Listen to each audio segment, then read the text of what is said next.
Bonsoir, donc le cours de ce soir est Léoulou Nishma de Chaim Yosef ben Raphaël Vishlomit et Léoulou Nishma de Yahu ben Yosef Hayat. Donc le cours de ce soir est une préparation pour la fête du Yutet Kislev.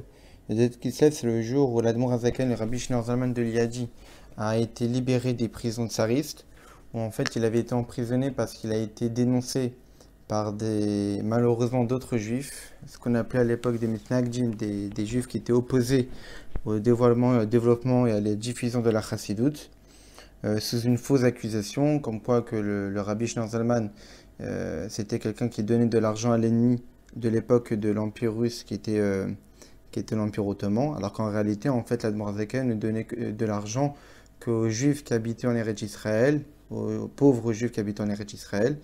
Donc il leur donnait de la tzedaka, et puisque la terre d'Israël était sous l'Empire ottoman à l'époque, donc les mitnagdim ont utilisé cette idée pour justement dénoncer l'Admor Azaken aux autorités, et donc l'Admor Azaken a été défini comme étant un ennemi de l'État. Et de fil en aiguille, évidemment qu'à l'époque, sous l'empire des tsars, évidemment que quelqu'un qui était considéré comme étant un ennemi de l'État, c'est évident que la punition c'était la peine capitale. Et en fin de compte, il a été emprisonné, et par évidemment un énorme miracle, il a été libéré le jour de Yutet qui se lève. Et à partir de ce jour-là, en réalité, on a défini ce jour comme étant le Rosh Hashanah de la Chassidoute, le Rosh Hashanah de la diffusion de la Chassidoute, parce l'Admor Azaken, lorsqu'il était en prison, il a eu la visite spirituelle, parce que le Baal Shem Tov et le Maggid de Mezerich avaient déjà quitté ce monde physiquement. Mais dans les prisons même, il avait reçu la visite du Baal Shem Tov et du Maggid de Mezerich, et l'Admor Azaken leur a demandé pour quelle raison j'ai été emprisonné.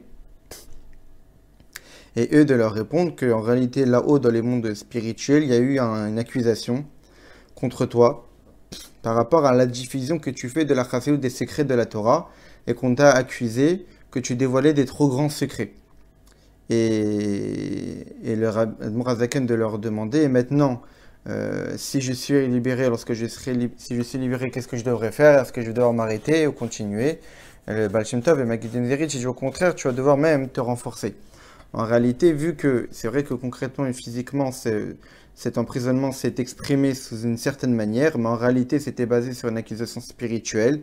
Et vu qu'elle a été libérée, ça veut dire concrètement, le Beddin, le tribunal céleste, a décidé que maintenant, il était permis de dévoiler les plus grands secrets de la Torah, la profondeur de la Torah, par le biais de l'enseignement de la Chassidut, en particulier de la Chassidut Rabat, qui permet en fait de rendre accessibles toutes les notions les plus profondes pour que ça soit compréhensible à tout à chacun, même dans nos capacités intellectuelles. Et donc il est évident qu'une date pareille, on se doit de s'y préparer, parce qu'elle a permis en fait de chambouler le monde, de transformer le monde, de faire en sorte qu'à partir de cette date, le monde se prépare véritablement à la venue du Mashiach, comme on sait très bien la fameuse lettre que le Baal Shem Tov a écrite, que lors d'un certain Rosh Hashanah, sa Neshama est montée dans les mondes spirituels, il a rencontré la Neshama du Mashiach, et il lui a demandé, Matai Katemar, quand est-ce que le maître va venir, quand est-ce que le Mashiach viendra? Le Mashiach de lui répondre, lorsque tes sources se répandront à l'extérieur. Et donc, lorsqu'on s'investit dans la diffusion des sources du Baal Shem Tov, des enseignements du Baal Shem Tov, et en particulier tels qu'ils sont enseignés par la Chassidut Rabat, parce qu'en fait, ça permet de diffuser d'autant plus cet enseignement des secrets de la Torah, parce que ça permet de les rendre accessibles pour tous. Donc, il est évident que ça accélère la venue du Mashiach. Donc, c'est ça, ce qu'on va essayer de comprendre, c'est cette phrase, de répandre les sources à l'extérieur. En quoi ça consiste de répandre les sources à l'extérieur? Qu'est-ce que ça veut dire? Qu'est-ce que Dieu attend de nous? Et surtout, en réalité, ce qu'on va essayer de comprendre, c'est qu'est-ce qu'a modifié, quel a été le changement opéré par cette libération de l'Admor Azaken, par cette date du Yutet qui se lève. On sait très bien que toute fête, que toute date importante, c'est qu'on peut y voir à travers cette date un avant et un après. Que par exemple, la sortie d'Égypte, la fête de Pessah, on voit évidemment, comme c'est expliqué dans la Torah, qu'il y a un grand changement entre avant et après. Après la sortie d'Égypte, on a été considéré comme étant un peuple. Et que comme le dit dans Parashat Vayera, que jusqu'à maintenant, il ne s'est pas dévoilé à vous par le tétragramme par Yud-Keh Vav-Keh, mais lors de la sortie d'Égypte, eh bien, justement, on a pu maintenant mériter le dévoilement du nom divin, le tétragramme divin, et plein d'autres modifications, évidemment. La modification la plus fondamentale qui est celle de recevoir la Torah. Et la Torah aussi, le jour de Matan Torah, ça aussi opérerait un changement. Avant le don de la Torah, il y avait la fameuse Xéra, le fameux décret, Hashamaim Shamaim Lachem, Va'aretz Natan Ibn Adam, que ce qui est spirituel reste en haut et ce qui est matériel reste en bas, qu'il n'était pas possible qu'il y ait de quelconque lien entre le spirituel et le matériel, mais le spirituel ne pouvait pas transformer le matériel. Et le matériel n'avait pas la possibilité de s'élever spirituellement au point de s'unir avec le divin. Mais à partir du don de la Torah, ce décret-là, qui a empêché l'union, a été annulé. Et lors du don de la Torah, maintenant, ça a permis justement de faire le lien entre le matériel spirituel au point que lorsqu'un juif prend une peau de vache et en fait des tefilines, il a complètement transformé l'objet spirituellement. Et donc, ce qu'on va essayer de comprendre, c'est qu'est-ce que cette fête du Tête Kislev a véritablement modifié? Qu'est-ce qui s'est passé dans le monde après cette date? Alors, le rabbi, tout ça, c'est basé sur une sikha du rabbi. Et le rabbi, dans cette sikha, il commence déjà en parlant de la paracha de Vaishlach, la paracha de cette semaine. Dans notre paracha, on voit que lorsque Yaakov s'apprête à rencontrer son frère Esav, donc il fait une grande préparation. Et à un moment donné, lorsqu'il se déplace, après avoir fait cette préparation, il est marqué dans notre paracha, Vaivater Yaakov Levado, que Yaakov est resté tout seul. Et sur ce verset-là, que c'est assez étonnant que Yaakov se retrouve tout seul, alors qu'il était en train de voyager avec toute sa famille, avec tout son bétail.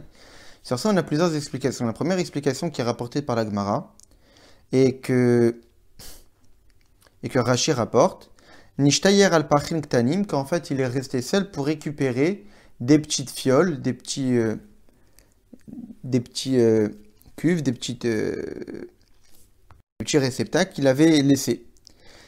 Et donc ça on voit par le terme levado, comme le dit Tosfot, que al-Chikre levado, là les cadeaux. Qu'en fait, le terme que Yaakov est resté tout seul, on peut le levado fait allusion au terme les cadeaux, pour ses cruches. Qu'en fait il allait récupérer des objets matériels qu'il avait laissés au préalable. La deuxième explication qui est celle du Midrash, qui nous dit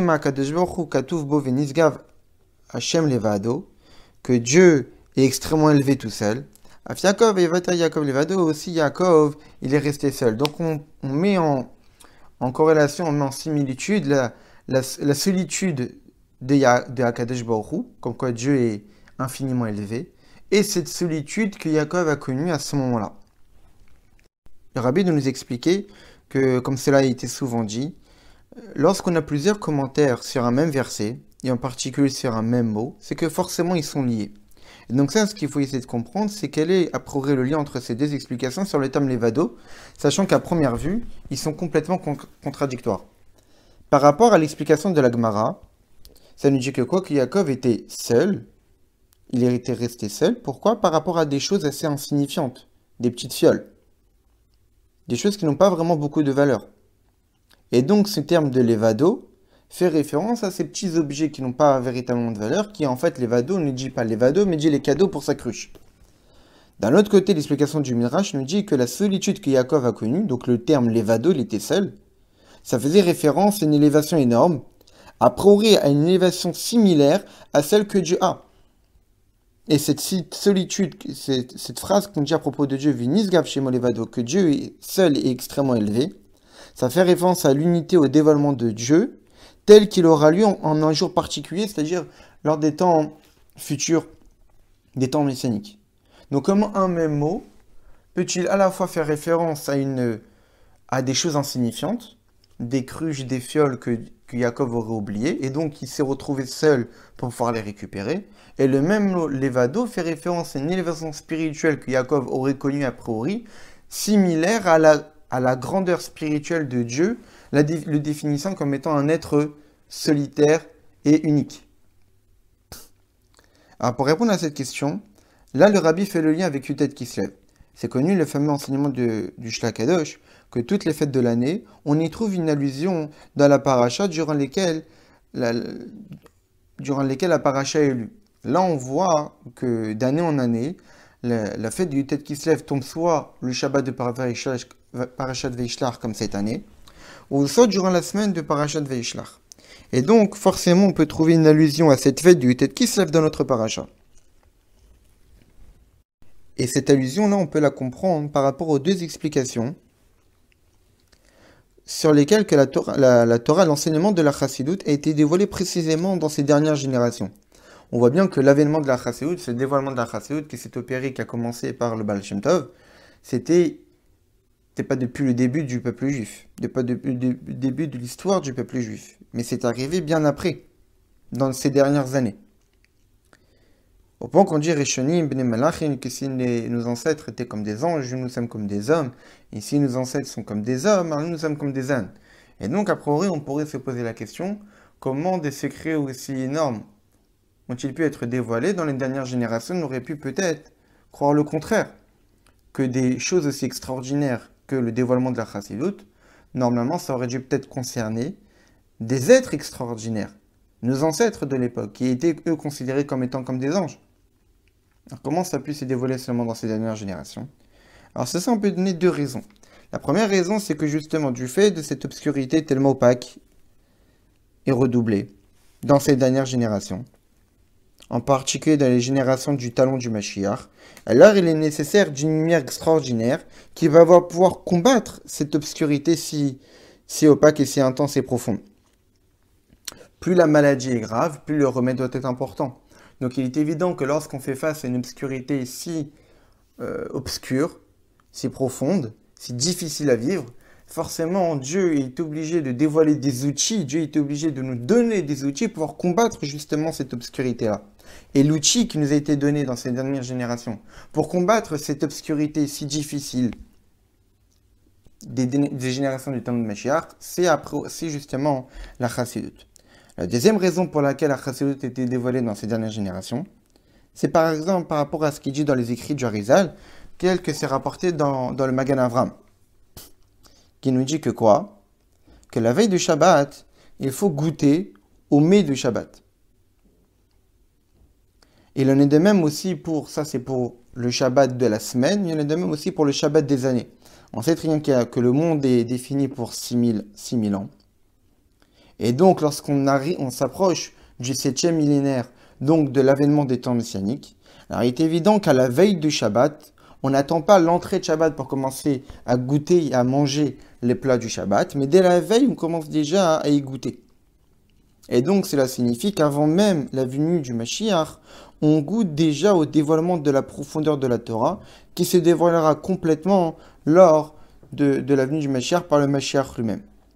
Et donc, on voit a priori dans ces deux raisons pour lesquelles la Chassidoute a été dévoilée dans ces dernières générations, on y trouve justement les deux oppositions qu'on a vues par rapport au terme de l'Evado de Yaakov.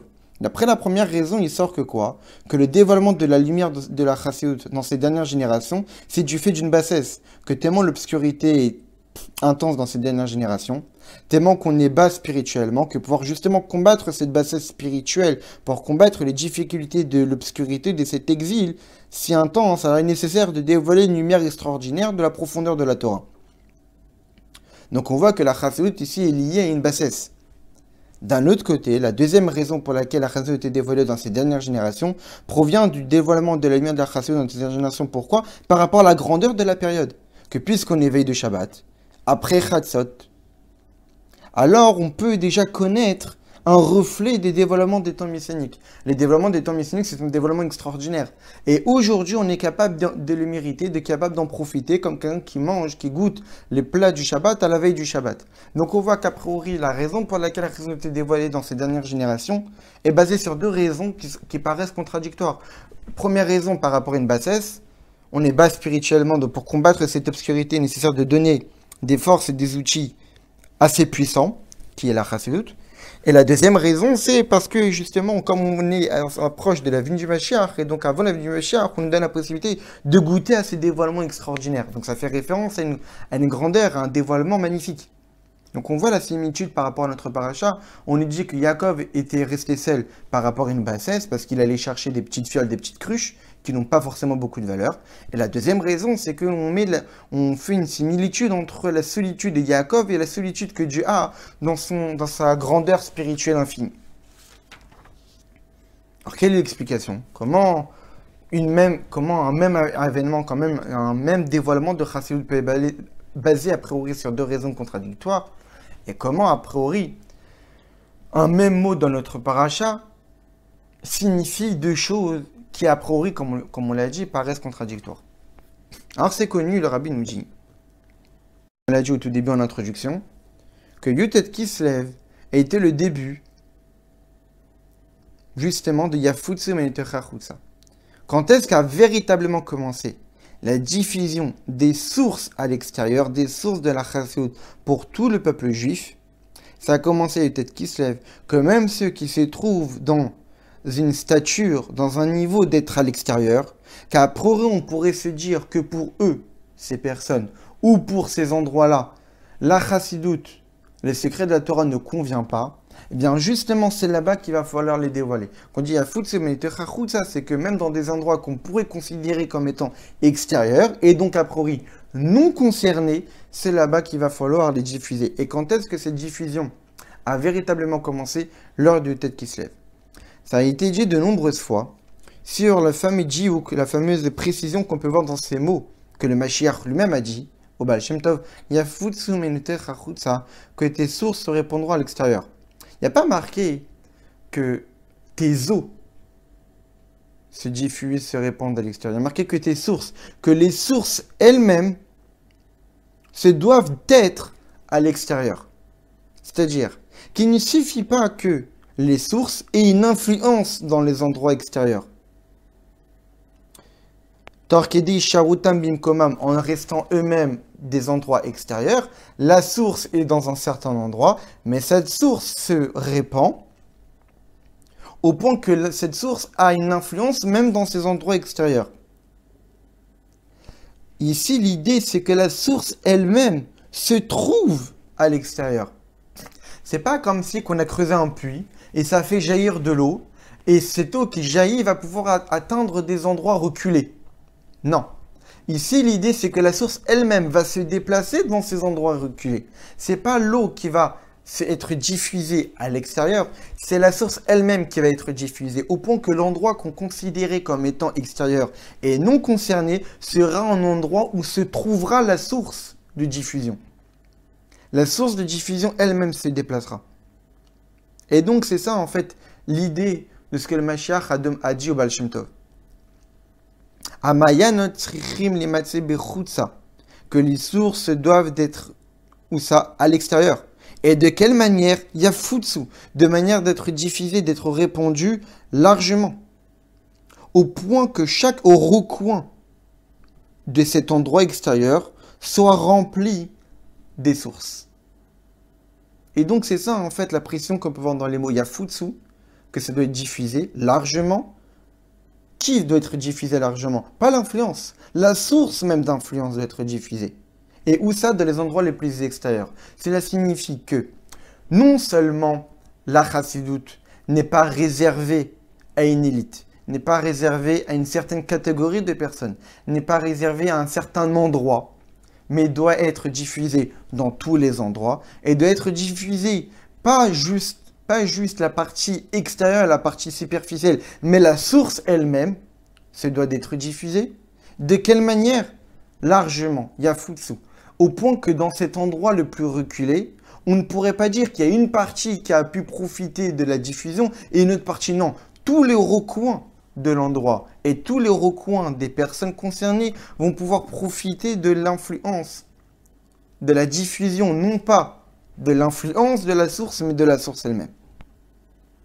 Le Rabbi précise que de même que tout débute par la Torah, donc on comprend de là que même l'influence, la diffusion à Fatzat Gilu Pnimut à Torah, la diffusion du dévoilement des secrets de la Torah pour les Juifs, qui se trouvent à l'extérieur, a commencé déjà par les sources de la profondeur de la Torah, qui se dévoilent dans la partie dévoilée de la Torah elle-même.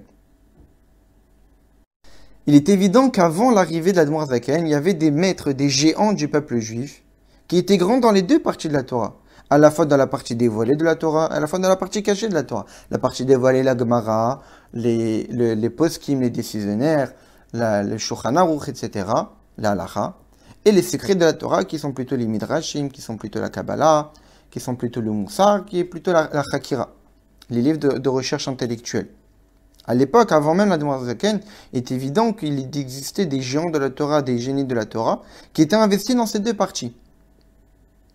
Et Au Barour, il est clair, chez Soukam Belimud, et que lorsqu'il s'étudiait les secrets de la Torah, a entraîné que même leur étude de la partie dévoilée de la Torah était d'une autre manière.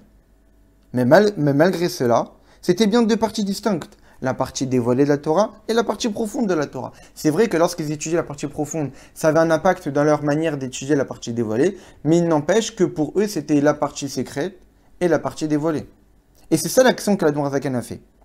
C'est a créé une union entre ces deux parties pour devenir une seule et même Torah unique. Pas une Torah où il y a la partie dévoilée, où il y a la partie cachée, que la partie dévoilée et la partie cachée deviennent une seule et même partie, une seule et même entité. Donc on voit ici l'idée de Hafatzot Amenot Chutza, que les sources de la Chassidut vont se dévoiler extérieur. Dans la Torah elle-même, c'est opéré ce changement. C'est que pas il y a la partie secrète de la Torah va avoir une influence sur la partie dévoilée. C'est que dans la partie dévoilée, il y a la partie secrète, il y a la partie cachée, au point que ça devient une seule et même entité. Et puisque le juif, Israël mitkashran beoraita, que puisque Israël s'associe à la Torah, même plus que cela, Ichayenu, la Torah c'est notre vie, et Israël voraita kulachad, et Israël et la Torah ne font qu'un. De là on comprend que de même qu'il existe, cette diffusion des sources à l'extérieur de la Torah, comme on l'a dit, l'union entre le caché et le dévoilé dans la Torah, et bien de même dans l'âme juive. Par le biais du dévoilement de la Chassidut, s'est opérée une diffusion des sources à l'extérieur dans l'homme lui-même. Dans la Neshama elle-même de l'homme, où il y a une partie dévoilée et une partie cachée, et grâce à la Chassidut, eh bien ça a créé l'union entre la partie dévoilée et la partie cachée. Avant même le dévoilement de la Chassidut, il est évident que la foi, la croyance en Dieu, qui est la partie profonde de l'âme, la foi en Dieu, qui surpasse l'intellect, eh bien était capable d'influencer nos forces dévoilées, notre intellect, nos émotions. Et il était tout à fait possible, avant même l'avènement de la Chassidut, que notre foi en Dieu puisse influencer notre manière de réfléchir et nos émotions. Mais malgré cela, il restait quand même l'idée que l'aïmouna, c'était quelque chose de caché et bien plus élevé que l'intellect. Ça, c'était avant la Chassidut. Il y avait l'aïmouna, évidemment, la partie cachée de l'âme. Il y avait les capacités intellectuelles, les parties émotionnelles, la partie dévoilée de l'âme. Et l'aïmouna avait une influence sur toutes nos autres capacités. Mais l'Admor HaZaken, qu'est-ce qu'il a amené? Il a permis que l'aïmouna et la soumission qui surpassent la logique, qui dépassent tout, eh bien eux-mêmes, l'aïmouna et cette soumission totale à Dieu, vont descendre et s'unir dans les parties dévoilées de l'âme. Au point que quoi? Que l'intellect humain et les émotions humaines vont complètement être remplis d'un sentiment et d'une sensibilité, d'une foi totale et d'une soumission totale. Que pas qu'il va être la émouna qui va orienter l'intellect, mais l'intellect lui-même va être façonné avec la caractéristique d'une foi totale, avec la caractéristique d'une soumission totale. Que l'Admor HaZaken, par son dévoilement de la Chassidut, il a permis que la partie cachée de l'âme va s'unir avec la partie dévoilée. Pas que la partie cachée va seulement l'influencer, mais que ça va devenir une seule et même entité. Et le Rabbi continue. De même que chez chaque juif en particulier, la Chassidut a opéré une diffusion des sources à l'extérieur, une union de la source de l'âme avec la partie extérieure de l'âme, la source de l'âme, donc l'essence même de l'âme, de la Neshama, où se retrouve l'aïmouna en Dieu, avec la partie extérieure de l'âme, qui sont ses capacités plus formelles, comme l'intellect ou les émotions. Et bien de même pour aussi le peuple juif dans sa globalité, qui sont une seule et même entité. Dans le peuple juif dans sa globalité, la Chassidut aussi a opéré cette modification-là. Il y a la tête du peuple juif, les sages du peuple juif, les chefs du peuple juif, qui sont la source. Et à l'époque, avant le dévoilement de la Chassidut, les grands sages du peuple juif étaient plutôt enfermés dans leurs quatre amotes, ils étaient isolés. Alors il est évident qu'ils avaient une influence sur tout le peuple juif, par le biais de l'enseignement de la Torah, ou par le biais de l'enseignement de leur bon comportement. Mais eux-mêmes, ils étaient séparés du peuple. Eux-mêmes, ils étaient séparés de l'extérieur du peuple. Eux, c'était la source. cette source était capable de se répandre et de diffuser son eau, son enseignement, au reste du peuple juif, mais eux-mêmes étaient séparés du peuple. Comme on voit par exemple dans les enseignements du Maharal de Prague, dans son Yeshiva Torah, là-bas, le Maharal de Prague explique comment un Talmid Chacham doit être. Et il dit qu'un Talmid Chacham, étant donné que toute sa vie c'est Sechel Eloki, c'est l'intellect divin, et donc le Talmid Chacham se doit d'être comme l'intellect. C'est quoi l'intellect? L'intellect se trouve dans le cerveau. Le cerveau, on voit qu'il se trouve dans la tête. Il est séparé de tout le reste des membres du corps. Il reste attaché avec les nerfs moteurs, les nerfs sensitifs, etc. Il est évident que le cerveau diffuse des messages au reste des organes. Mais il n'empêche qu'il est séparé. Et donc, avant, en fait, la diffusion de la Chassidut, c'était cette idée-là qui était installée. C'est qu'il y avait un Mahayan, il y avait une source, qui était le chef du peuple juif. Cette source-là, évidemment, influençait le reste du peuple, influençait l'extérieur du peuple. Mais il n'empêche que cette source n'était pas à l'extérieur, elle restait enfermée et isolée. Lorsqu'est arrivé le dévoilement de la Chassidut qui a fait que les sources se diffusent à l'extérieur, qu'est-ce que ça a entraîné? Ça a entraîné que maintenant les chefs du peuple juif ne sont plus enfermés dans leurs quatre coudées. Mais eux-mêmes vont atteindre l'extérieur. Que dans l'extérieur, ils verront la pauvreté du peuple. Ils verront que cette pauvreté, comme c'est marqué Enani Lebeda, que l'essentiel d'une pauvreté, c'est une pauvreté de connaissance. Et donc maintenant ces sages vont parler à ces pauvres avec un langage qu'ils comprennent. Pas que la source va diffuser son eau en espérant que cette eau-là va atteindre l'endroit extérieur. Non. La source elle-même va atteindre l'extérieur pour que la source comprenne quels sont les maux et les pauvretés que l'extérieur a, donc le reste du peuple juif, et lui parler dans son langage pour qu'il comprenne. C'est ça, il y a ça dans le peuple juif dans sa globalité. Que maintenant, depuis Yutet qui se lève, les chefs du peuple juif ne sont plus des chefs qui restent enfermés, ce sont des chefs qui vont voir le peuple, qui connaissent le peuple, qui comprennent le peuple et qui parlent au peuple de manière à être compris dans le langage que le peuple comprend. Et non pas une source qui reste enfermée, qui diffuse son enseignement en espérant que cet enseignement va atteindre l'extérieur.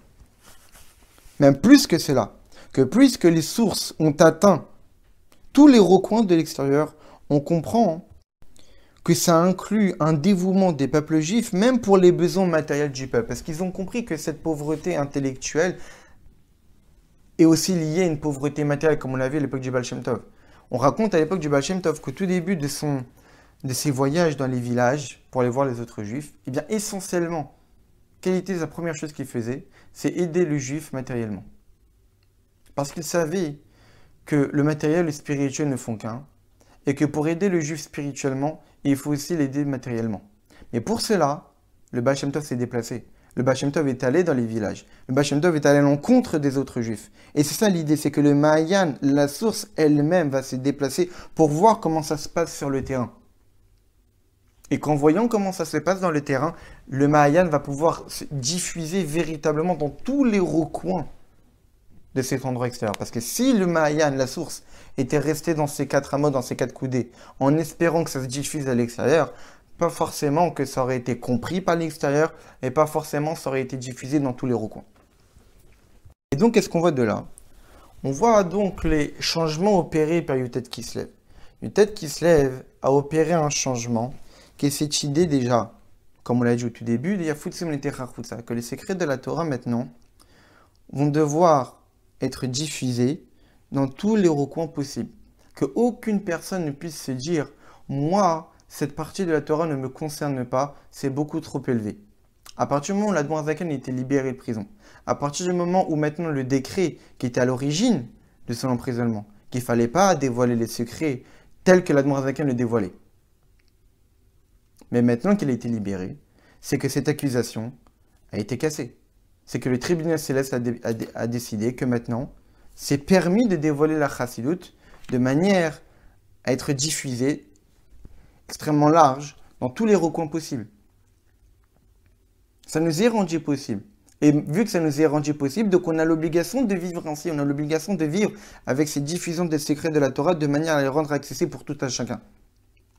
Et comme le rabbin nous l'explique, c'est Yutet qui se lève a une influence dans la Torah elle-même, a une influence chez le juif lui-même, et une influence dans le peuple juif dans sa globalité.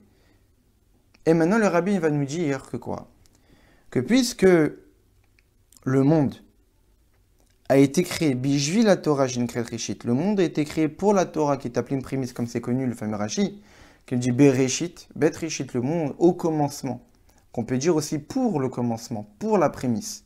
Le monde a été créé pour deux prémices, pour la Torah et pour le peuple juif. Donc le monde a été créé pour la Torah. Donc là, on comprend que si Yutet Kislev a apporté un chidouche de la Torah, une nouveauté dans la Torah, comme on l'a dit, c'est que maintenant les parties secrètes de la Torah et les parties dévoilées de la Torah ne sont pas deux entités distinctes. Mais que l'Admor Hazaken a permis maintenant que le Mayan se déplace, que la source, que l'essence de la Torah se trouve aussi dans la partie dévoilée. Que ce ne sont pas deux entités séparées au point qu'il y ait une entité qui influence l'autre, comme cela a été avant l'Admor Hazaken, mais à partir de l'Admor Hazaken, maintenant les secrets de la Torah ne font qu'un avec la partie dévoilée. Et si ça c'est dans la Torah, et vu que le monde existe pour la Torah, donc forcément, cet impact-là a aussi eu lieu dans le monde. Quelle explication? C'est connu que d'un point de vue du monde, d'un point de vue des capacités du monde, eh bien on ne peut atteindre qu'une lumière divine qui est susceptible d'être accessible pour le monde. Les Shem Elohim, la lumière divine qui se développe par le nom Elohim, à l'idée de Bonut Baolam en réfléchissant sur le monde, alors l'homme il peut arriver à une connaissance qu'il y a un dirigeant dans ce monde. En fonction de l'outil utilisé, je vais pouvoir faire certaines choses. Je ne peux pas dépasser les capacités que l'outil me donne de faire. Si humainement parlant, un être humain ne peut faire un son longueur que de 3 mètres, ou de 4 mètres, ou de 5 mètres, ou de 6 mètres, ou imaginons de 10 mètres, si humainement c'est possible qu'à jusque-là, je ne peux pas faire plus. Donc vu que le monde est limité, donc lorsqu'un juif va utiliser le monde comme étant une source de réflexion, et donc en réfléchissant sur le monde, on comprend quoi? On peut arriver à une connaissance qui est un dirigeant du monde, mais pas plus. On peut arriver à une connaissance plus élevée du divin. Vu que l'outil que j'ai utilisé, vu que la source de réflexion que j'ai utilisée, c'est le monde, et le monde étant limité, donc la conclusion de ma réflexion va aussi être limitée. Quelle va être la conclusion maximale que je peux avoir de ma réflexion sur le monde, lorsque j'essaye de comprendre le divin, c'est de comprendre qu'il y a un maître dans ce monde. Il y a un Dieu qui l'a créé. Maintenant, essayer de comprendre des notions qui dépassent les limites du monde, des notions du divin qui sont au-delà, qui sortent des structures et des règles du monde, ça c'est inaccessible lorsque notre base de réflexion est seulement le monde. Même s'il est vrai qu'il y a le dévoilement du Shem Havayé dans le monde. On l'a souvent étudié qu'il y a plusieurs sources, plusieurs types d'influences divines, comme le Rabbi va expliquer maintenant. On a souvent expliqué les fameux noms fondamentaux, le Shem Havayé, le Shem Elohim, le tétragramme divin Yud-Ke Vav-Ke et le nom Elohim. Ces deux noms divins sont représentatifs de deux manières de comment le divin s'exprime dans le monde.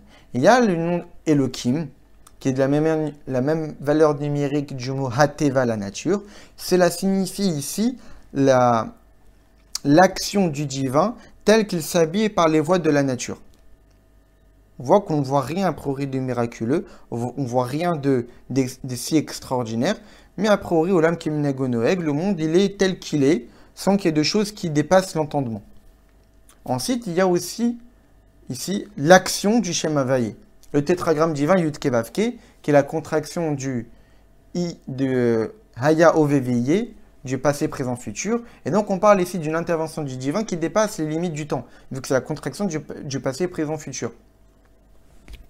Et donc, ce divin-là, lorsqu'il s'exprime, eh bien, d'une certaine manière, il va faire apparaître dans le monde des choses qui surpassent le monde. Vu qu'ici, c'est un niveau de divin qui est extrêmement élevé, qui dépasse les capacités humaines. Et donc, lorsqu'on met cette énergie dans ce monde, là, a priori, ça va se dévoiler dans le monde des choses qui, de manière naturelle, ne pourraient pas se dévoiler. Parce qu'on a fait dévoiler une énergie qui est au-dessus des capacités du monde. Donc, on a la lumière divine dévoilée par le Shem Havayé, tétragramme, une énergie qui dépasse les capacités du monde, et la lumière divine dévoilée par le Shem Elohim, une énergie qui est adaptée aux capacités du monde, au point qu'a priori, c'est tel que le monde existe depuis toujours, c'est la nature qui s'exprime. Et donc là, le rabbi nous dit que même s'il est vrai que dans le monde, on peut avoir le dévoilement du tétragramme divin, par le biais de miracles qui s'opèrent de temps en temps, malgré cela, Enze Olam Atzmo, ce n'est pas le monde lui-même. Le monde lui-même ne peut pas produire ces miracles.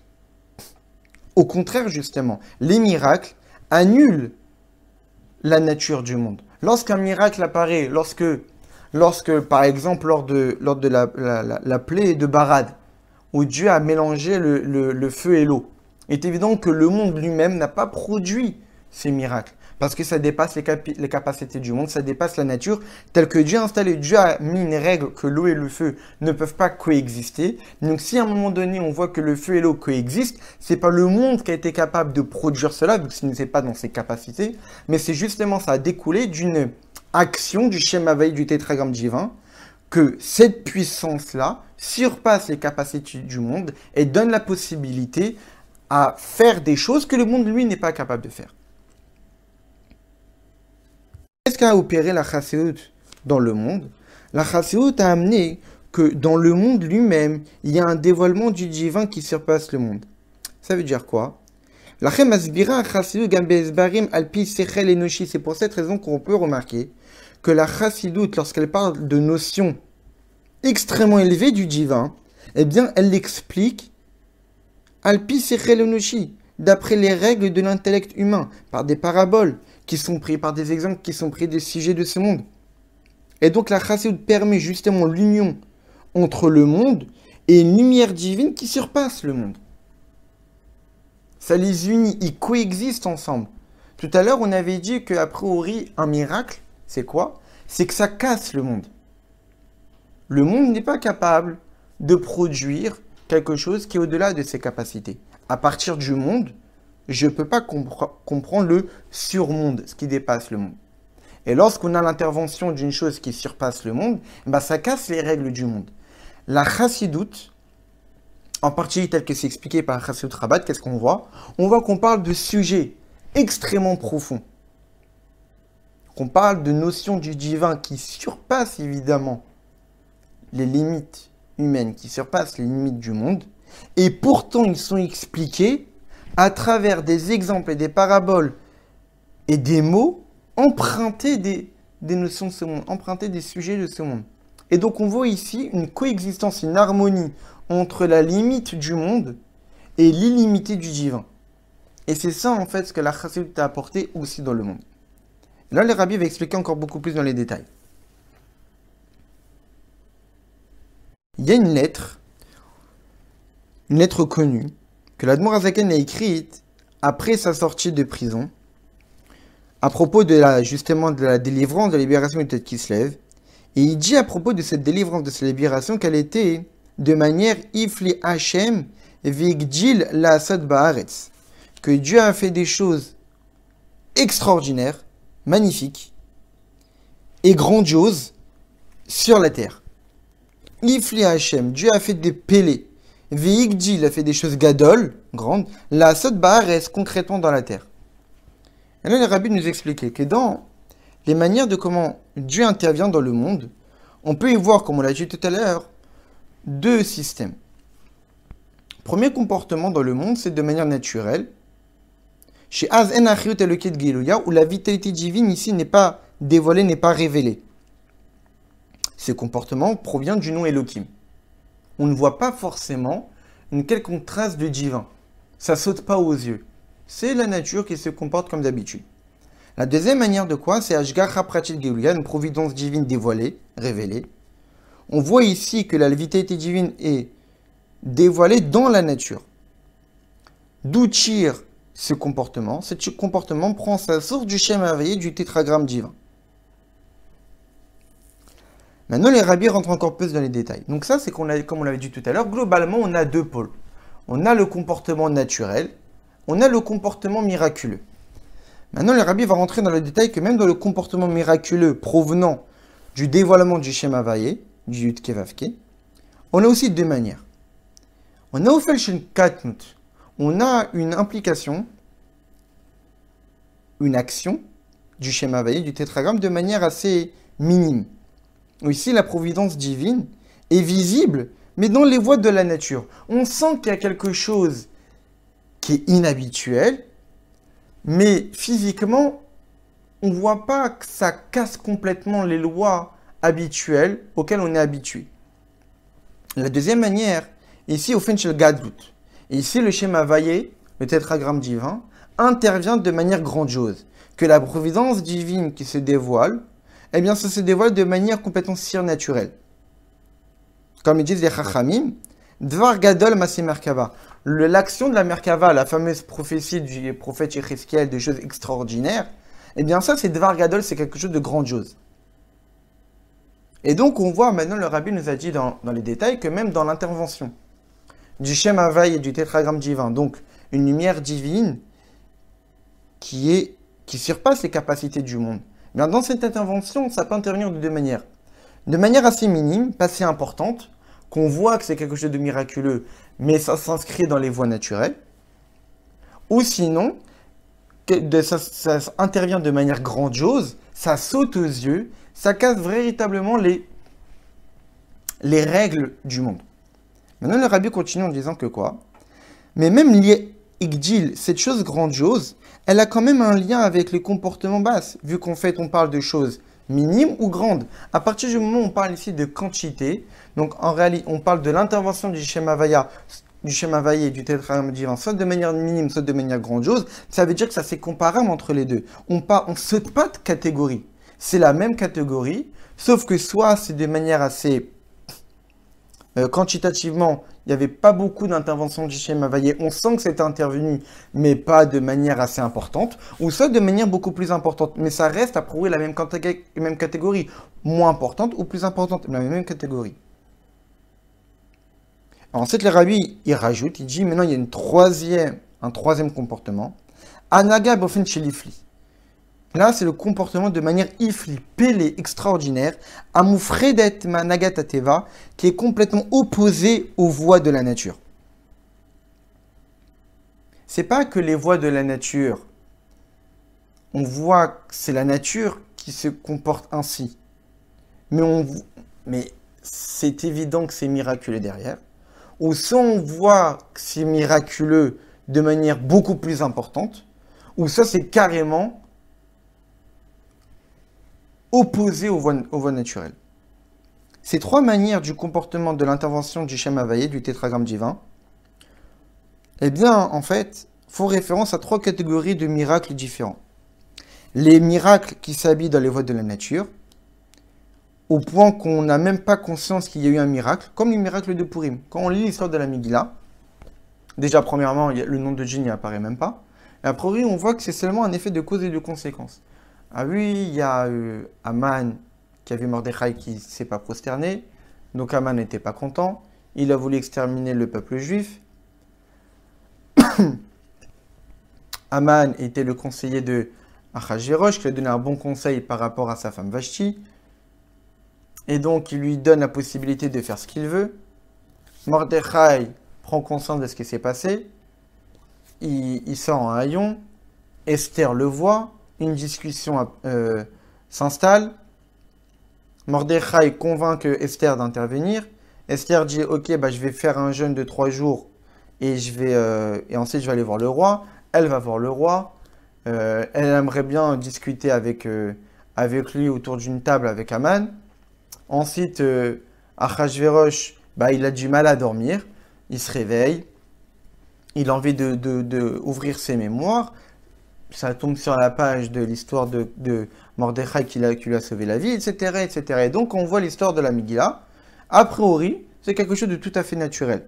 Mais c'est évident, quelqu'un qui est sincère, voit ici véritablement la main de Dieu qui est derrière. Seulement, ça s'inscrit dans les voies de la nature. On voit une providence divine qui est tout à fait minime. On ne voit pas une providence divine qui est extraordinaire, qui casse les voies naturelles. Les voies naturelles sont respectées, sauf qu'elles sont orientées de manière assez miraculeuse. Deuxième catégorie sont des miracles dévoilés, mais qui sont quand même liés aux voies naturelles. Mais c'est sûr, c'est évident que c'est un miracle, il n'y a même pas de temps d'attente pour comprendre que c'est un miracle. Par exemple, la conquête de Yéricho par Yehoshua.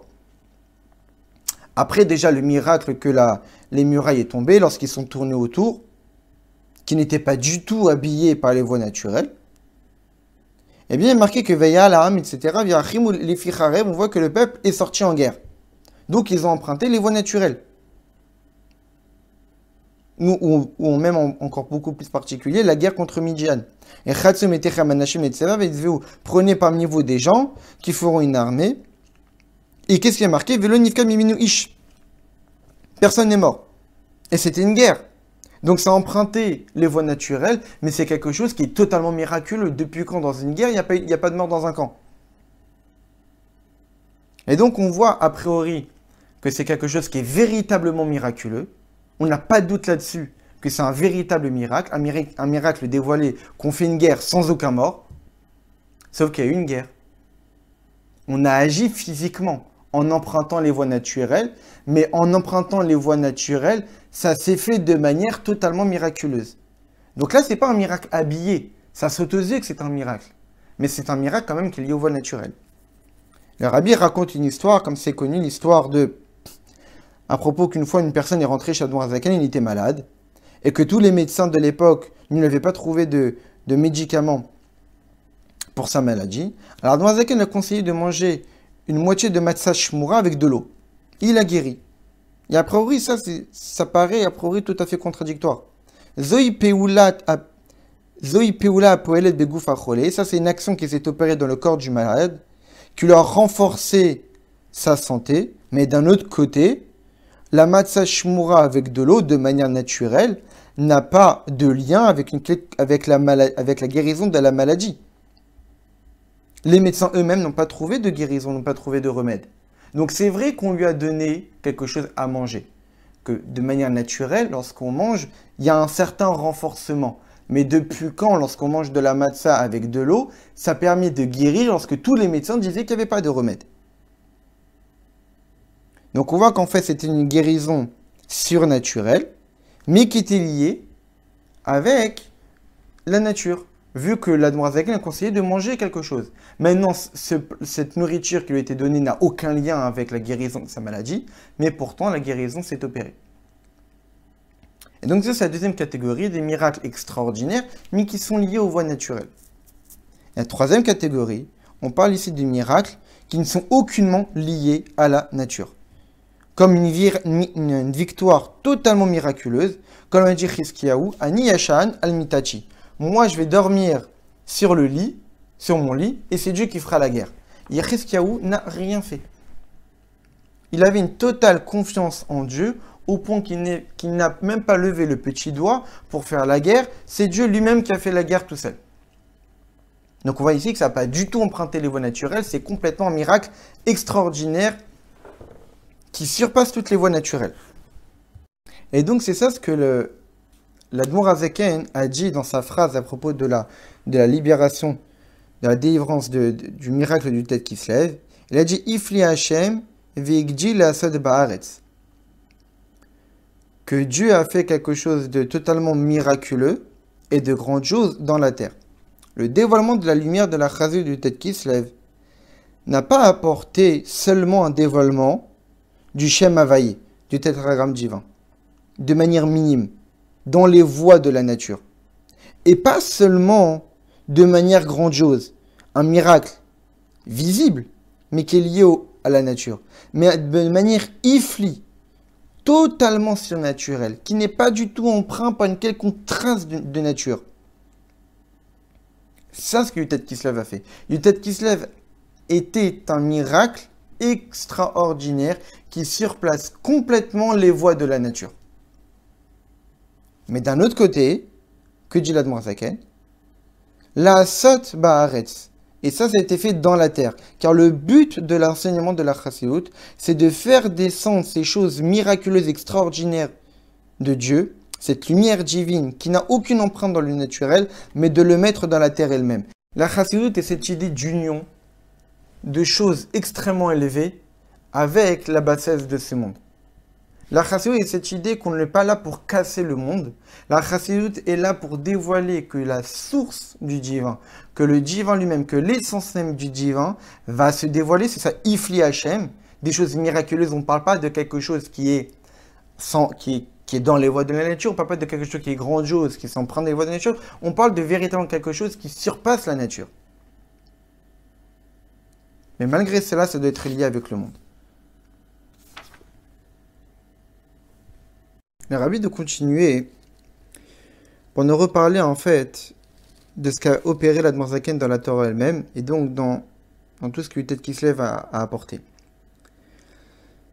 C'est connu, texte expliqué dans Chassidut, que la force d'unir le caché avec le dévoilé qu'il y a dans la Torah, même si la Torah elle-même fait cette distinction entre ces deux parties différentes.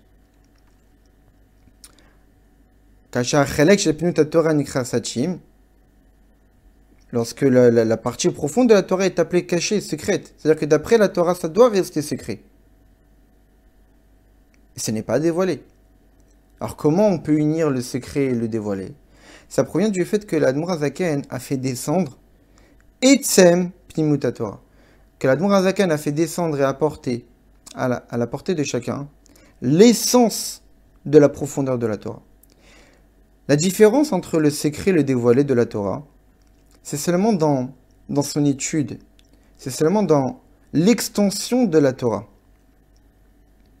Lorsque chacune de ces parties est structurée, mais dans l'essence de la Torah, il n'y a aucune structure, aucune règle, c'est l'essence même de la Torah. L'essence de la Torah, c'est à la fois l'essence de la partie secrète de la Torah, et l'essence de la Torah, c'est aussi l'essence de la partie dévoilée de la Torah. Et donc, lorsqu'on parle de l'essence même de la Torah, cette essence même de la Torah peut s'exprimer de manière secrète et cachée, ou peut s'exprimer de manière dévoilée. Mais il n'empêche que ça reste exactement la même essence de la Torah. Donc, lorsqu'on met à disposition l'essence même de la Torah par rapport à l'essence même de la Torah, il n'y a plus de distinction entre le secret et le dévoilé.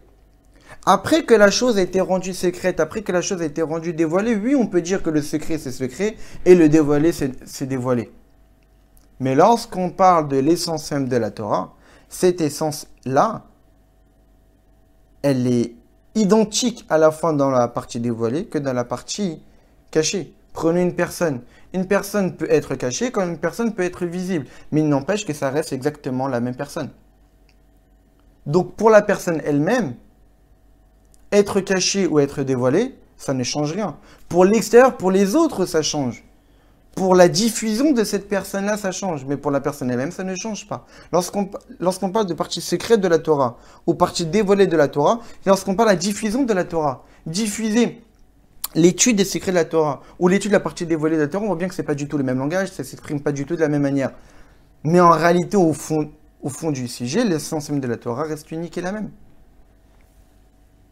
On va voir ça aussi dans la halakha elle-même. D'après la halakha, il y a des sujets dans la Torah qui sont simples, faciles et accessibles, et d'autres qui sont beaucoup plus difficiles, beaucoup plus graves.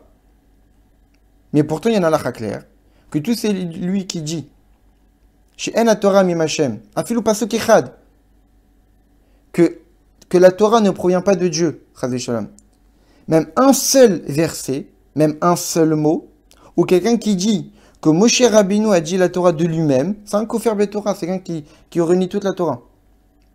Et quelqu'un qui renie la partie orale de la Torah aussi. Et donc sans faire aucune distinction entre un mot et un autre, et un verset et un autre, et un commentaire et un autre. Il y a des mots de la Torah qui sont extrêmement profonds comme un nom de Dieu, et on a un mot de la Torah qui peut être tout à fait banal. On a une explication de la Torah qui est extrêmement profonde et secrète. On a une explication de la Torah qui est tout à fait accessible pour tout à chacun. Et pourtant, l'un comme l'autre, il suffit qu'une personne dise que ça provient pas de Dieu, et il est kofer. Donc on voit bien que c'est exactement la même chose lorsqu'on parle de l'essence. L'essence de la Torah, c'est qui? C'est Dieu. Lorsque dire qu'une partie de la Torah ne provient pas de Dieu, que cette partie soit secrète ou dévoilée, soit facile ou difficile, ça reste être kofer beTorah. Et il en est de même aussi pour les Yehudim, pour les Juifs. Comme on a dit, Yutet Kislev a apporté une union entre le caché et le dévoilé de l'âme. Là, ce qu'on vient de parler, c'est le caché et le dévoilé de la Torah. Mais on avait dit que Yutet Kislev aussi a apporté l'union entre le caché, le secret et le dévoilé de l'âme. Par le dévoilement de l'enseignement de la Chassidut, ça a permis la hashpash al-etzem pnimut Torah. Ça a permis d'influencer l'essence même de la Torah. L'essence même de la Torah est devenue accessible, qui a entraîné au dévoilement de l'essence même de l'âme. La yechida chez Benefesh, l'essence même de l'âme, comme on l'a souvent étudié, qu'on a certaines parties de l'âme. On dit que globalement, l'âme est partagée en 5. Elle a 5 appellations, elle a 5 niveaux. Elle a Nefesh, Ruach, Neshama, Chaya et Yechida. Le niveau le plus profond, c'est Yechida. Et donc, lorsque l'essence même de la Torah a été dévoilée, ça a entraîné aussi à l'essence même de l'âme de pouvoir se dévoiler. Et lorsque l'essence même de l'âme est dévoilée, ça permet de réunir la partie cachée de l'âme et la partie dévoilée de l'âme. Qu'est-ce que ça veut dire ça dans le service divin? La imuna, la foi en Dieu, et la kabbalat ol, la soumission à Kadosh Baruch Hu, Irderu et la korot apnim chez la dame vont pouvoir s'introduire profondément dans toutes les forces de l'homme. Pourquoi? Parce que le dévoilement de l'essence même de l'âme permet de dévoiler l'essence de toutes les forces de l'homme. L'essence de l'âme, c'est l'essence de toute l'âme. Il n'y a pas une essence pour une partie et une autre essence pour une autre partie. L'essence de l'âme, elle est identique pour toutes. Et cette âme, elle a des parties secrètes et des parties dévoilées. Mais lorsqu'on permet à l'essence même de l'âme de s'exprimer, on permet à l'essence même de l'âme de se dévoiler, pour cette essence même de l'âme, il n'y a pas de distinction entre le caché et le dévoilé, parce que pour elle, c'est elle-même. On ne parle pas ici de parties distinctes, on parle exactement d'une seule et même entité. Et donc c'est ça l'idée de dire que le dévoilement de la chassidoute, Yutet Kislev, cette fête, a permis quoi maintenant aujourd'hui? C'est que notre imuna, qui est l'essence même de notre âme, que notre kabbalat ol, notre soumission à Dieu, profonde et totale et sincère, est totalement unie avec nos capacités intellectuelles et émotionnelles. C'est-à-dire qu'à travers l'étude de la chassidoute, lorsqu'on s'attache à la chassidoute, à cette source-là, qui nous est aujourd'hui accessible grâce à Yutet Kislev, on peut réfléchir et s'émouvoir en ne faisant qu'un avec notre imuna. C'est qu'on ne peut pas, on peut arriver à un état, une stature, où notre réflexion ne sera pas opposée à notre foi, où notre réflexion ne sera pas opposée à notre soumission totale à Dieu. On peut atteindre un niveau où on ne dira pas, ah oui, j'ai la foi en Dieu d'un côté et j'ai ma logique de l'autre. J'ai ma soumission à Dieu d'un côté et j'ai mes émotions naturelles, mes sentiments personnels de l'autre. Non. La chassidoute permet d'apporter une véritable harmonie de l'âme, parce que la chassidoute, vu qu'elle a dévoilé l'essence même de la Torah, par l'essence même de la Torah, l'essence même de l'âme juive se dévoile. Et lorsque l'essence même de l'âme se dévoile, il n'y a plus de distinction entre secret et caché. Il n'y a pas de partie de l'âme cachée et partie de l'âme dévoilée, vu que là, l'homme vit dans un état où c'est l'essence même de son âme qui est dévoilée, où il n'y a plus de caché et de dévoilé. Il en est de même pour le monde. Dans le monde, on avait dit tout à l'heure le monde était limité et donc il n'était pas capable de produire quelque chose qui est au-delà de ses capacités, et que lorsqu'il y a une lumière divine qui le surpasse, qui se dévoile dans le monde, ça casse sa structure, ça casse ses règles. Parce que justement, le monde n'est pas apte à pouvoir recevoir ce dévoilement. Et donc, par le biais de dévoilement de lumière divine, on n'est pas capable d'unir. On ne peut pas unir le monde avec la lumière divine qui surpasse le monde. Parce que si on est dans ces structures-là, qu'on ait lumière divine extrêmement grande, eh bien, on n'est pas capable de s'élever dans le monde qui est extrêmement bas. Mais lorsqu'on parle de l'essence même de Dieu, qui est l'existence véritable de tout, il est tout à fait possible que n'importe quelle existence peut s'unir avec le divin. Quand est-ce qu'on dit que le monde d'un côté, que les lumières divines extrêmement élevées d'un autre côté? Parce qu'on considère que les lumières divines sont extrêmement élevées, qu'ils ne peuvent pas s'unir avec un monde qui est extrêmement bas. Mais lorsque c'est l'essence même de Dieu qui intervient, lorsque c'est l'essence même de Dieu qui se dévoile, l'essence même de Dieu, c'est qui? C'est l'existence de tout. Tout provient, Ma'amita Timotso, comme dit le Rambam. C'est quoi? C'est quoi le fondement des fondements et le pilier des piliers? Chez Eshamatsu Rishon Shemati Konamitsaim, qui a une seule existence, qui est à l'origine de toutes les existences, et toutes les existences ne proviennent que de cette véritable existence. En d'autres termes, le monde, sa véritable existence, c'est qui? C'est l'essence même de Dieu. Toutes les lumières divines, leur véritable existence, c'est qui? C'est l'essence même de Dieu. Donc lorsque l'essence même de Dieu se dévoile, il n'y a plus de distinction entre une lumière divine extrêmement élevée et le monde. Les deux restent exactement la même entité qui est quoi? L'essence même de Dieu. Et donc, vu que la chassidoute a permis au dévoilement de l'essence même de Dieu, alors à ce moment-là, les lumières divines peuvent s'inscrire dans ce monde sans qu'un seul monde et créer une union parfaite entre les lumières divines les plus élevées et ce monde malgré sa bassesse. Cette influence du Yafutsu Menete Chachutsa, cette idée que de diffuser les sources à l'extérieur comme on l'a dit, cette union Atzmiyut Imachutsa, l'union de l'essence, la source avec l'extérieur, que ce soit dans la Torah, que ce soit dans le juif, que ce soit dans le peuple juif ou que ce soit dans le monde, s'exprime en particulier lorsque les sources sortent dans l'extérieur, comme le dit le rabbi précédent, l'obem comme amourcha dans un endroit qui n'est pas convenable. Les sources peuvent s'introduire dans un extérieur que de lui-même n'est pas apte. Que c'est un endroit qui a priori n'est pas apte pour la récession des sources. Mais lorsque l'essence même de la source se dévoile, étant donné que c'est l'essence même du divin, et donc l'existence véritable, eh bien c'est la véritable existence de toute créature. Et donc elle existe partout. Et donc elle peut exister même dans l'extérieur, qui n'est pas un endroit convenable. Quand est-ce qu'on peut considérer qu'une notion n'est pas convenable pour un endroit? Parce qu'on est dans l'idée que c'est une existence à part entière et que l'autre c'est une autre existence à part entière. Ils sont différents. Des notions aussi secrètes ne peuvent pas être accessibles pour des personnes aussi éloignées.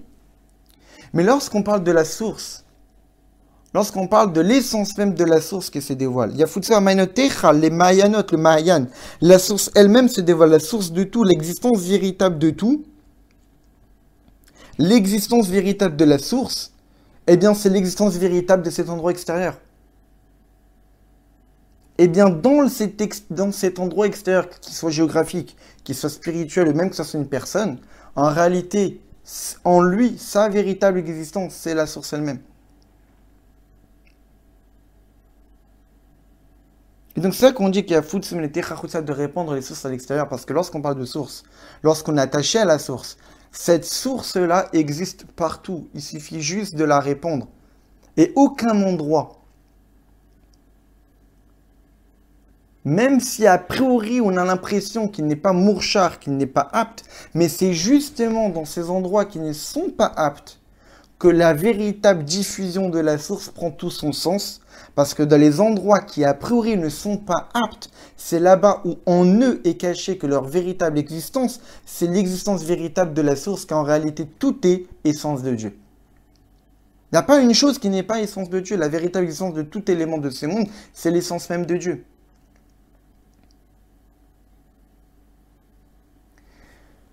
Et donc le Mahayan, la source elle-même, la chassidoute elle-même, les sources de la chassidoute, la profondeur de la Torah, l'essence même de la Torah, l'essence même de Dieu doit être diffusée dans n'importe quel endroit, parce qu'aucun endroit, même si a priori n'est pas mourchar, n'est pas apte, en réalité il peut être là-bas.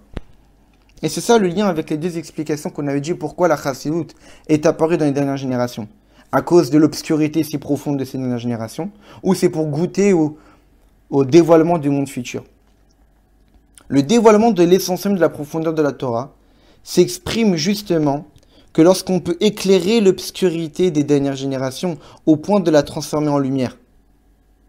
Et de là on comprend pourquoi goûter à la Torah du Mashiach à la veille du Shabbat est lié précisément à une période obscure de l'exil la plus profonde. Cette obscurité si profonde, si sombre, des générations des talents du Mashiach. Parce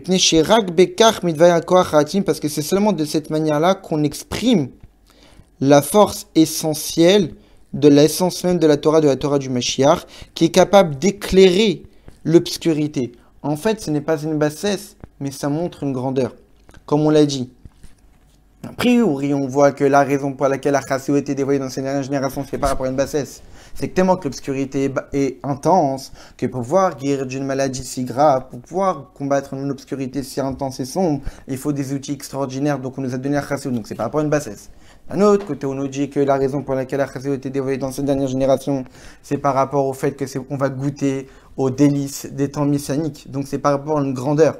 Mais justement, quand est-ce qu'on voit la grandeur de l'essence même de la Torah, lorsqu'elle est capable de s'inscrire et de se dévoiler, s'exprimer dans les obscurités les plus profondes? Comme c'est connu, la fameuse phrase de l'Admor Amsi qu'on voit souvent dans la chassidut, quand la gavoa biyoter yored le mata biyoter. Quand est-ce qu'on voit une chose, quand est-ce qu'on voit une puissance énorme, lorsqu'elle est capable de se répandre dans les choses les plus basses? Donc en réalité, les deux sont liés. Dire que la chassidut était dévoilée parce qu'on est atteint une obscurité très profonde, et dire que la chassidut était dévoilée parce qu'on va goûter aux délices du Mashiach, les deux sont liés. Parce que les délices du Mashiach, quand est-ce qu'on goûte vraiment aux délices du Mashiach? Lorsque ces délices sont capables d'éclairer l'obscurité. Si ce sont des délices qui n'existent que dans des endroits de lumière, ce ne sont pas des vrais délices du Mashiach.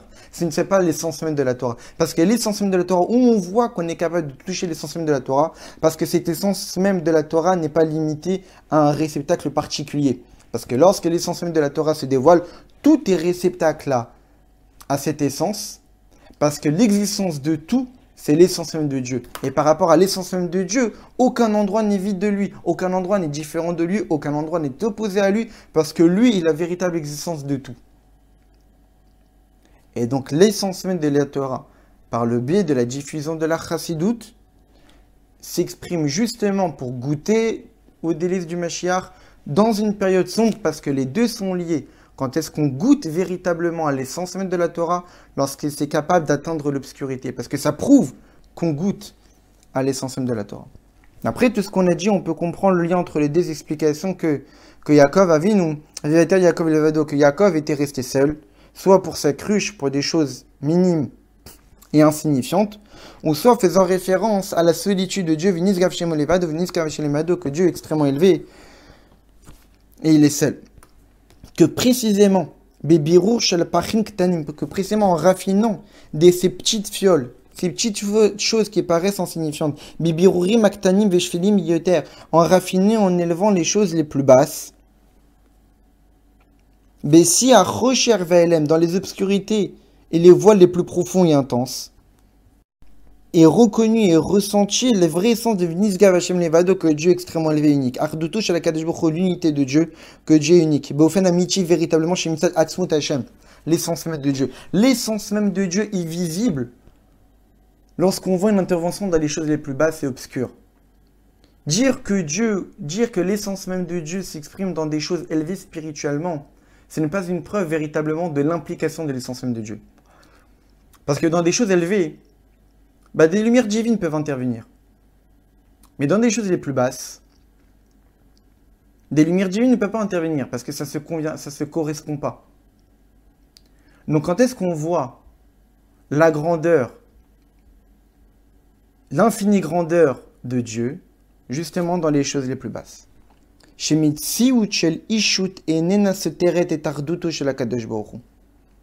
Que l'existant n'est pas contraire à l'unité de Dieu. Parce que d'un point de vue de l'essence même de Dieu, d'un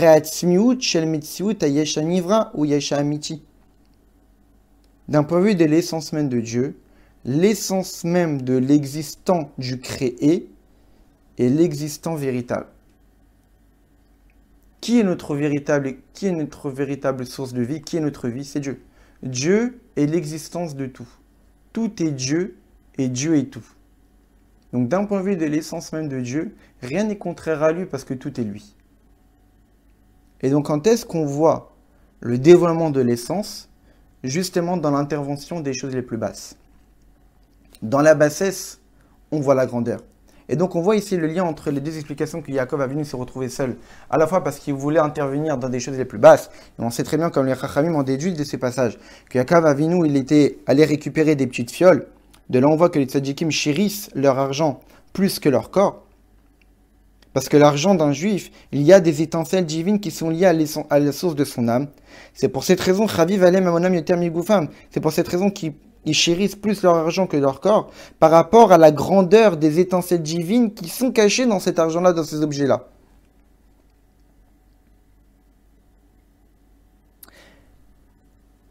Et donc ça, c'est les petits objets bas qu'a priori Yaakov est allé chercher, mais d'un autre côté, on nous dit qu'ici, on faisait référence à une grandeur de Dieu infiniment élevée. Et justement, les deux sont liés. Quand est-ce qu'on voit l'implication de l'essence même de Dieu, donc la plus grande, la plus haute des grandeurs spirituelles, justement dans l'intervention des choses les plus basses.